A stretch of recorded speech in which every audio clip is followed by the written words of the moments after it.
문화재가 만약에 발굴이 되면 어떻게 되나요? 발굴하는 데 들어가는 비용을 건축주가 부담하고 나온 문화재는 나라에 바치셔야 됩니다. 이런 비용들은 국가에서 하나도 보전을 해주지 않기 때문에 문화재가 나왔다 하면은 굉장한 손실을 많이 보실 수가 있습니다. 최악이네요. 최악이죠.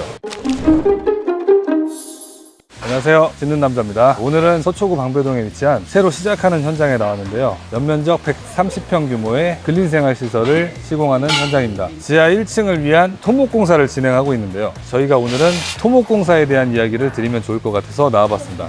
먼저 토목공사를 실시하기 전에 준비해야 될 사항이 굉장히 많은데요. 먼저 안전관리계획서를 작성을 해야 되죠. 안전관리계획서를 작성하기 위해서는 집안조사와 지질조사를 실시해야 되고, 이 땅의 성분이 어떻게 이루어져 있는지, 땅의 힘이 얼마나 되는지 조사하고, 도시가스공사와 한국전력, 수도사업소, KT 이 네 군데에 가서 지하에 매설물이 있는지, 우리 땅에 지나가는 가스관이나 수도나 전기 통신 시설들이 있는지를 확인을 하고 없다는 걸 검토를 받은 다음에 그 내용을 가지고 안전관리계획서를 작성을 하게 됩니다.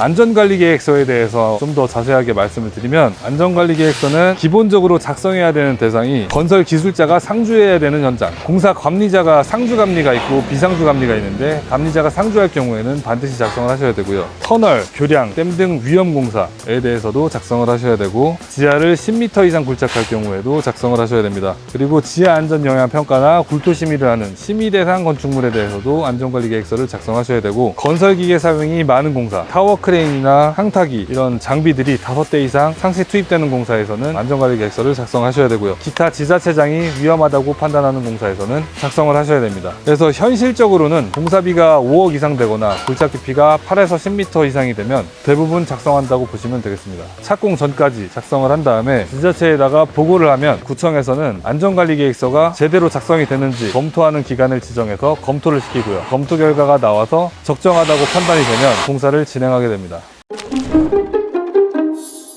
안전관리계획서에는 인근 건물이나 지하 매설물, 교통량, 집안 조건과 같은 위험 요소에 대한 내용과 가설이나 굴착, 골조, 해체 등 관계별 위험 요소에 대한 내용, 심하계, 경사계, 지하 수위계, 변위계 이런 계측기를 어디다가 설치하고 관리를 할지, 지금 저희 현장도 보시면 바로 앞에 지하 수위계가 있거든요. 굴착을 하면서 인접 집안의 지하 수위가 어떻게 변동이 되는지를 주기적으로 체크를 해서 그 기준치가 있어요. 그래서 양이 너무 달라지면 이거 공사가 위험하다, 인접 집안이 심할 우려가 있다, 이렇게 판단이 되면 공사가 중지되기도 하고 그렇습니다. 사고 발생 시에 연락 체계나 비상 대피 체계, 비상 조치 계획도 들어가고요. 소음 진동 측정 방법이라든지 민원에 대한 조치 사항이라든지 안전에 관련된 전반적인 내용이 담기게 됩니다. 이 현장 같은 경우에는 지하철 4호선, 7호선이 다니는 이수역하고 7호선 내방역 사이에 위치하고 있거든요. 그런데 다행히 지하철과의 인접하는 거리가 30m 이내가 아니라서 지하철과 철도 협의는 제외가 되었어요. 그 지하철하고 30m 이내라고 하는 그 기준이 지하철역 입구에서의 30m가 아니라 지하철과 지하철 사이에 철도가 지나가는 그 철도 라인을 기준으로 30m이기 때문에 지하철 입구가 멀다고 해서 안심하고 무턱대고 공사를 시작하셨다가는 지하철 협의 대상에 걸리면 이자 비용과 또 서류 비용이 만만치 않게 들어가실 수가 있어서 참고로 아시면 좋을 것 같습니다.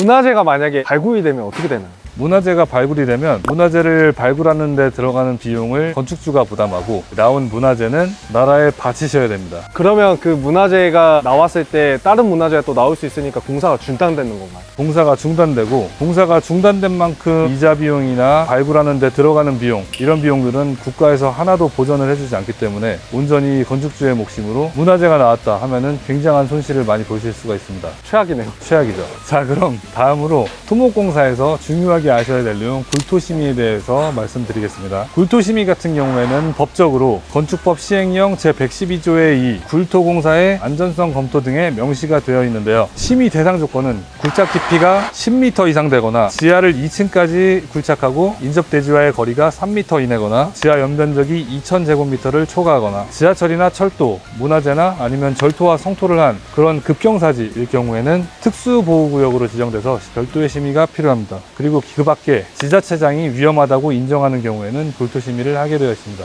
이 현장 같은 경우에는 그래도 운 좋게 굴토심의를 받지 않게 되었는데, 최근에 3년, 4년 사이에는 그냥 지하를 파면은 거의 대부분 굴토심의 대상이라고 지자체에서 내려와서 심의를 받았던 것 같아요. 이 현장의 경우에는 왜 안 받게 됐을까요? 일단은 법적인 기준에서는 명확하게 벗어나고요. 벗어난다고 하더라도 지자체장이 위험하다고 인정하는 경우 있죠. 땅만 팠다 하면 그냥 위험하다고 심의를 받으라고 해가지고 대부분 심의를 받았었거든요. 그래도 운 좋게 심의를 받지 않고 진행하는 현장입니다. 그래도 문제는 없다. 네, 문제는 없죠. 그런데 이 건축법 시행령에서는 벗어난다고 할지라도 시마다의 규정이 다르고 또 구마다의 규정이 달라서 지자체 홈페이지에 들어가셔서 지자체마다의 규정을 확인하시고 진행을 하시면 공기를 산정하는 데 더 도움이 될 것 같습니다. 굴토심의 같은 경우에는 쉽게 얘기해서 내 땅을 이러한 방법으로 안전하게 공사하겠습니다. 이렇게 계획을 보고하고 심의를 받는 과정이기 때문에 필요한 서류들이 굴토 계획서, 흙막이 벽체가 얼마나 안전한지에 대한 구조계산서, 그리고 계측계획서, 심화계라든지 지하 수위계라든지 경사계, 균열계 이런 계측기를 어디에 몇 개소 설치하고 어떻게 계측을 얼마나 주기로 계측을 하겠다는 그런 계측 보고서, 지하 안전 영향 평가서 또는 검토서는 해당할 경우에만 첨부를 하고요. 그리고 굴토심의에도 지하 매설물 조사 결과와 경우에 따라서는 인접 건물의 기초 도면도 들어가게 됩니다.